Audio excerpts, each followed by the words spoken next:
Hello race fans, I'm James Dimmitt with Damn It Dimmitt Race Videos on YouTube, Dimmitt Race Videos on Facebook. Getting ready to take their warm-up laps behind us are the stars and cars of the Midwest Mayhem Midgets. In just a moment, we're going to talk with one of the drivers who has a rich family history with midget racing.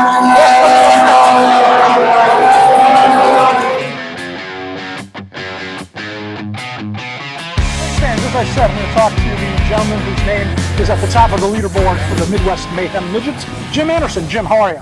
Very good. Thank you for having me. Yeah, absolutely. How long have you been racing midgets? I've been running midgets for about 30 years now. Started in '94 when I was like 18 years old. I was going to say, you must have been driving when you were 12. Yeah, I was about 18. I'm Okay. old. I'm old. I'm getting up there, but yeah, about 30 years ago. Yeah, give us a little background as far as how you got started and Sure. what kind of cars you've raced, if you've done other midgets. Pretty much since the time I was probably 4 months old. My mom and dad been involved in midget racing in the Midwest. My dad started in the mid-'60s, Joliet Memorial Stadium, Grundy County Speedway, Mazan Speed Bowl, things like that. So I kind of was born and raised about 2 miles from the Joliet Memorial Stadium. Spent every Saturday night up there, and this is kind of it. This is kind of all I've known my entire life, you know. So What was the racing like back there at the Joliet Stadium? it was intense. Guys like Dennis DeVay, Jim Gates, Don Carter Jr., Jim Mahoney, you name it. So many names from the past. Racing was great. People were great, and it was like a family atmosphere. Now, one of the interesting things about the midgets is I see you guys having to be pushed on the track. What's the reason for that? Correct. So unlike a conventional car or stock car, late model, anything, we don't have a starter and a clutch system. We have a direct drive rear end. Basically, I put it in gear. There's a cable, shifter cable that goes down to the rear end. Put it in gear, and it's almost like when you were a kid, if you had a motorcycle and it wouldn't start, couldn't kick start it, you wanted to push start it, you put it in gear, pull the clutch in, get it going, pop the clutch on it, and away it goes. These don't have a clutch, they're just locked in gear, so the minute the push truck gets it going, the wheels start turning, turns the drive shaft, which turns the engine, gets everything rolling, pop it off from there. What kind of speeds are we talking about in one of these things here at Grundy? The Midget Mayhem deal is probably running 105 to maybe 110 down the straightaway. Wow. Yep, with a 4-cylinder engine, so it's not too bad. With this deal, on the midget side, there's a variable number of motors. So typically in the pit area today, there's going to be the Ford Focus type is the kind that we're running. A couple other guys have the Ford Focus. A couple of guys are running the Chevy Ecotec. The Chevy Ecotec's probably making about 30 more horsepower than the Ford Focus, but they're all pretty economical to get started and keep them racing. So the majority of my career over the 30 years has all been right here. Okay. Born and raised in Joliet, so not far away. And back in the 90s, 2000s, when I was running full time, this was an every Saturday night racing area. So we'd run here every Saturday night, pretty much since like the early 70s, back when my dad was a car owner and the family had the car going. So you've raced primarily here at Grundy. What other tracks have you raced at? Mainly all over the Midwest. So Kalamazoo, Michigan, South Bend, Indiana, Davenport, Iowa. Here at Grundy, we've run Rockford Speedway up in Rockford that just closed up. We've been pretty much all over. Indianapolis Raceway Park. Down in Indy, we've run as far away as Phoenix, Arizona. Wow. On the mile where NASCAR runs. Other than Grundy, do you have another favorite track that you've raced at? Yeah, probably Indianapolis Raceway Park. Oh, very cool. Probably just because of the size. It's like a 5/8 mile, really fast, long straightaways, big sweeping corners. So probably there for the most part. What are some of the safety features of this car? Because you guys are pretty much open. You've got the roll cage, you've got your harness. Yep. What other safety features are there on the car? Just pretty much like every other race car. We got a 5-point harness. Okay.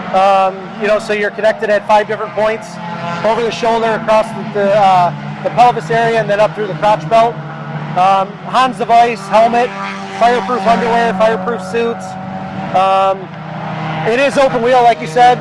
Can get kind of dangerous. Tires rub, and that's not good for anybody. Yeah. Do you guys have some kind of arm straps you wear also? Yeah, we do have arm restraints to kind of go around the forearm down to the seat belts. That way, in the case of an upside down flip, the arms don't come out of the out of the roll cage. Right. Yep. Is there any type of secret or something that you try to do here at Grundy to have a good run? No real secrets. The secret I feel to every racetrack is just getting laps. Again, I've been running here for the better part of 30 years, so laps is not an issue. I know the consistencies of the track, how it changes when the sun's up, when the sun's down. So I know you talked about growing up at the racetrack with your dad, with your family racing. My dad, like I said, my dad started in the mid-'60s at the Joliet Stadium with Paul Rademacher. My dad never drove, just was always an owner. Passed away about 20 years ago, and a friend of mine, Bob Guess, and his son Billy came along. They needed a driver one night. I had some engine trouble. We kind of got together. I think we may have won the first night out together here at Grundy, a 50-lap race. Pretty much the majority of the rest of my successful part of my career, I guess you'd say, was teamed up with Bob and Billy, and we made the best of what we had, and a lot of hard work, a lot of nights in the shop. Our stuff was always well prepared when we showed up at the racetrack, and just super fortunate to be able to run well all the time. What would you say you enjoy most about racing? Probably the camaraderie. A lot of my buddies are coming out here. I mean, we don't, thankfully with this little Ford Focus, we don't do a lot of work on it, a lot of maintenance. It doesn't take a lot, there isn't a lot to it, it's pretty simple. But a lot of my guys that come out, you know, my son's here before he heads off to college tomorrow, so he's here kind of helping out and just being around the guys, you know what I mean, like having a beer afterwards. That's really what it is. It's about just making friends and having the friends around you.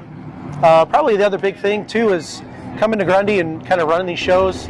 The crowds here are getting better from what I can see. I just mentioned it tonight actually to somebody. I said it's kind of odd, like I got out of the car at the start-finish line 2 weeks ago when we won, and just the roar of the crowd is just enough. Like, you just want to thank those people for coming out. Like, that's really why we come and do this. You know, I don't need to get up next to somebody at 110 miles an hour and try to rip around them on the outside just because, right? Like, I come here because I want to win. Like, I don't want to run second, but it's also to put a show on for those people that are spending their hard-earned money to come here. What do you enjoy doing away from the track? Away from the track, just chasing my kids around. My daughter's going to be a senior in college. She's a collegiate cheerleader, so some of that stuff going on. My son, you know, played travel baseball. I was coaching him since he was like 3. He's going off to college this year. He'll be a freshman going off to play baseball. So now it's kind of like Mom and I will be at home, and we'll get to drive to things, but I don't have to go to baseball practice. But pretty much just being at home with the family as much as possible, especially as I'm getting older, and just enjoying the kids. Now, the car you're running, the number 1 here, is this your car, or are you driving for someone else? So this is owned by David Ward, High Performance Lubrication down in Manteno, Illinois. He owns all the stuff here. He called me about 4 months ago, and said, hey, you know, I want to kind of try to help this Midget Mayhem thing get going at Grundy. He says, I'm going to buy some race cars, and I'd love to have you come run for me. Truthfully, David's been great to me for my career. Help us out with a lot of oil. I can bring samples to him. He'll run samples to make sure everything looks good in the oil, everything. So it was a no-brainer. When he called, it was a no-brainer. Especially this Midget Mayhem deal. This is like 10 races for the summer. Still leaves a lot of time to do the other important things in life and family life, and still be able to come here and put on a show and kind of hopefully help this midget deal get going again. Sitting atop the leaderboard, do you feel like you have a target on your back a little bit? You know, honestly, like somebody asked me, you know, hey, you're leading the points and it looks like, you know, you're on your way or whatever, and I'm here on Saturday night, August 10th, to win a race. Right? When I go out to practice, we go out to practice to win practice. Heat race, I go out to win the heat race. It's just how it works. Like, there's no, if I do my job, the car stays together and I run well, that really doesn't matter. I mean, we'll win the points championship regardless. As long as we run up front and I do my job, it shakes out where it shakes out. Like, it's not something you really think we right, let me ask you some questions just for fun. Yeah. What's your favorite holiday? Favorite holiday is probably Halloween. Really? Yeah, we love Halloween. Plus, fall is just a great time of the year. You know, it's not too hot, it's not too cold, and We've always just loved Halloween. My wife decorates the entire house, and we usually decorate Inside and outside? Inside, I get the outside, she gets the inside. But yeah, probably Halloween. Do you have a favorite dessert? Oh, favorite dessert. Love all desserts. You know what's really good? Crumble cookie. If you've never been to Crumble Cookie, Those are good. the first week of September coming up, I don't know when this is going to air, but the first week of September, Crumble Cookie has a strawberry shortcake cookie, and it is to absolute die for. So probably that strawberry shortcake crumble cookie. We're going to wrap this up, fans. Don't forget, we still have some racing left here in the season out of Grundy County Speedway. Check grundycountyspeedway.com for the schedule. The midgets are on the schedule for, I think, a few more races, 3 or 4 more races for the season. So, like I said, you got to come out. You got to see these guys race. And thanks for tuning in. Thanks.